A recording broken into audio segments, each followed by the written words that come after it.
Pemirsa, akhir-akhir ini banyak kasus ibu yang kemudian melahirkan anaknya namun tega mengakhiri nyawa anaknya sendiri.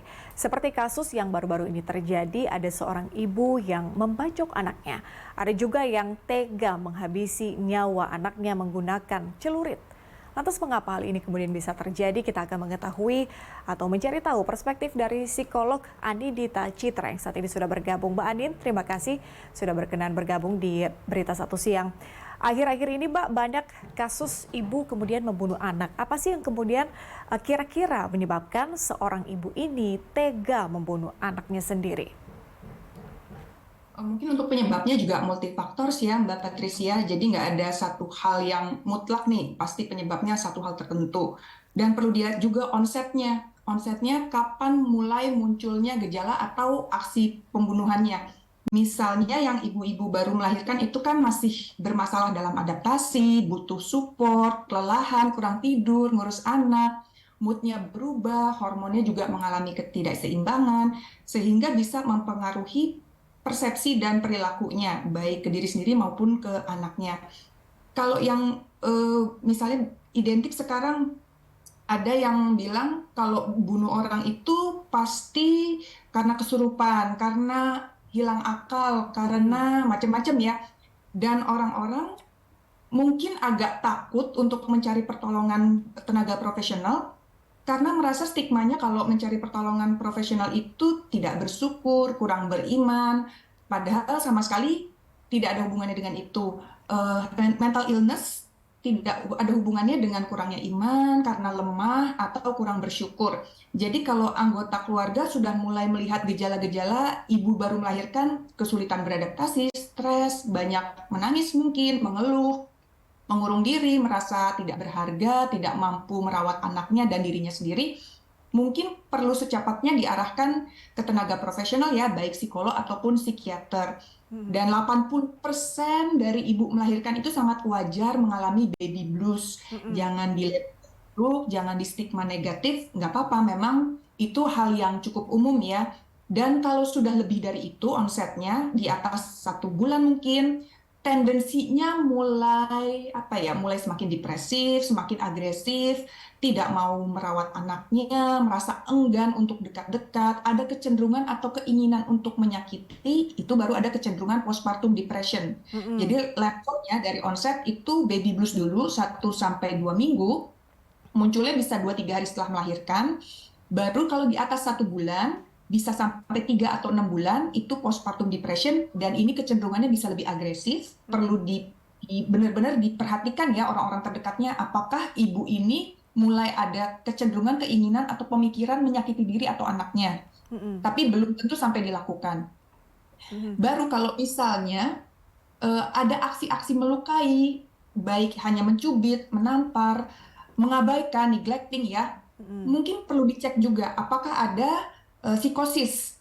Psikosis itu mulai kehilangan kontak dengan realita. Jadi dia entah berhalusinasi, mendengar, melihat, atau mempersepsikan sesuatu yang tidak nyata ya.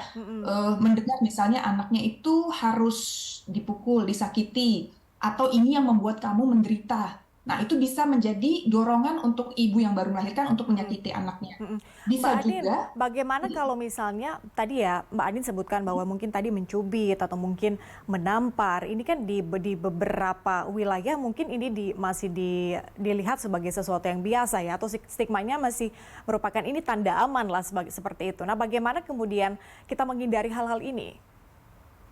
Justru dari hal-hal kecil itu yang kita anggap sepele perlu diperhatikan Mbak Patricia, karena bisa jadi nanti intensitasnya justru meningkat.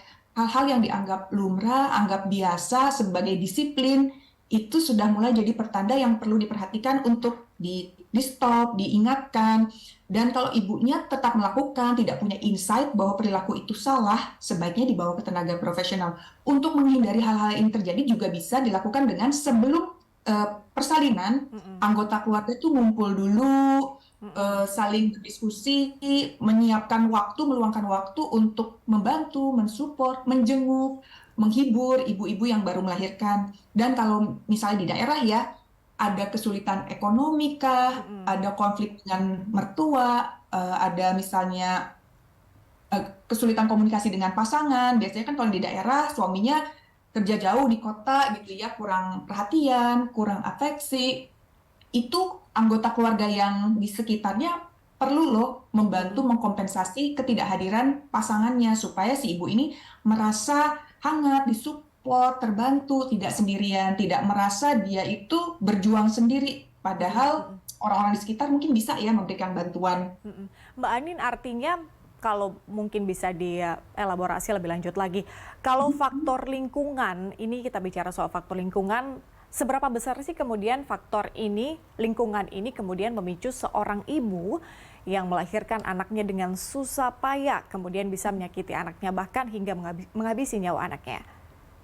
Stigma lingkungan biasanya lebih ke ini ya, Mbak Patricia.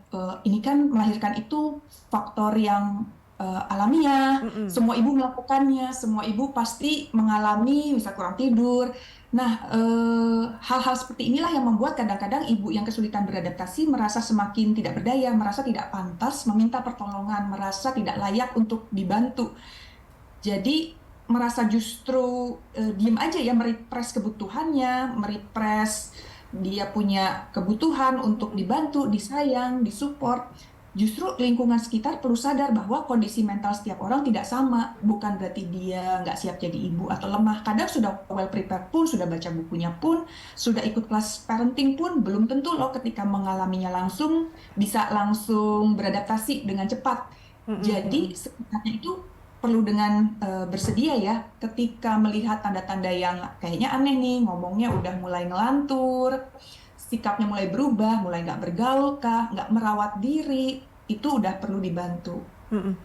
Mbak Anin, bagaimana mungkin dengan faktor tidak siap ya seseorang kemudian menjadi ibu? Bagaimana kita kemudian berdamai dengan hal ini apabila memang kita sudah dalam keadaan hamil misalnya, sebentar lagi akan menjadi seorang ibu, namun dari sisi psikologis kita sebenarnya belum siap. Bagaimana mengatasi ini? Secara faktor risiko memang kehamilan yang tidak diinginkan mungkin bisa lebih besar ya, menimbulkan kecemasan, stres, dan depresi pada seorang ibu. Tapi yang siap pun tidak menutup kemungkinan mereka juga tetap aja pas mengalami kewalahan ya. Untuk berdamainya sendiri memang perlu proses ya. Kalau memang masih merasa kebingungan, belum siap pada saat menjalaninya, nggak apa-apa kok untuk konseling, nggak apa-apa kok untuk minta pertolongan tenaga profesional, dan mencari edukasi ke tenaga yang memang dia itu berkompetensi di bidangnya. Kadang-kadang kalau cerita ke teman, ke saudara, bisa jadi mempengaruhi persepsi si ibunya juga ya, karena kan nilai-nilainya bisa berbeda. Bisa jadi bentuk supportnya tidak sesuai dengan harapan. Jadi lebih baik cari bantuan yang sifatnya netral, ke psikolog ataupun ke psikiater. Bagaimana kemudian kalau tadi ya Mbak Anin sebutkan bahwa pergi ke psikolog itu nampaknya masih hal-hal yang kemudian dihindari begitu ya oleh beberapa ibu yang mungkin rentan dengan depresi. Tapi bagaimana kemudian ada alternatif lain tidak kalau misalnya sebelum ke psikolog begitu ya, karena terhambat dengan adanya stigma bahwa ke psikolog itu adalah sesuatu yang buruk. Ada nggak alternatif lain sebelum ke situ? Ada banyak ya, mungkin bisa cari-cari buku juga tentang mental health, cari support group, support system. Online kan sekarang banyak ya fasilitas.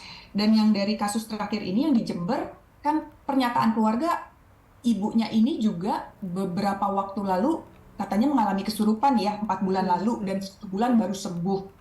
Nah, kebanyakan masyarakat kita lebih memilih dibilang kesurupan daripada punya mental health issue ya. Kan ini juga diagnosa ya, apakah ada kecenderungan bipolar kah, ada skizofrenia kah, karena dia udah 6 tahun kan anaknya ya. Mungkin untuk baby blues, postpartum psikosis mungkin udah lewat onsetnya. Tapi mungkin ada kecenderungan-kecenderungan ke arah skizofrenia ataupun bipolar. Tidak teridentifikasi karena keluarganya memilih untuk ya ini kesurupan, mungkin cari alternatif pengobatan lain gitu, atau ya udah nggak apa-apa didoain aja. Didoakan mungkin membantu ya, tapi tidak satu-satunya cara untuk mensolusikan masalah mental health issue. Jadi lebih baik nggak apa-apa kok cari, misalnya mau cari pertolongan secara spiritual silahkan kalau itu opsinya, tapi juga carilah bantuan profesional yang tepat sesuai dengan peruntukannya. Kalau misalnya sakit fisik kan ke dokter ya, kalau sakit mental ya ke psikolog ataupun ke psikiater, bukan ke yang lain. Baik, psikolog Anindita Citra. Mbak Anin, terima kasih sudah berbagi perspektif di Berita Satu Siang. Kita akan ngobrol lagi di lain kesempatan. Selamat siang.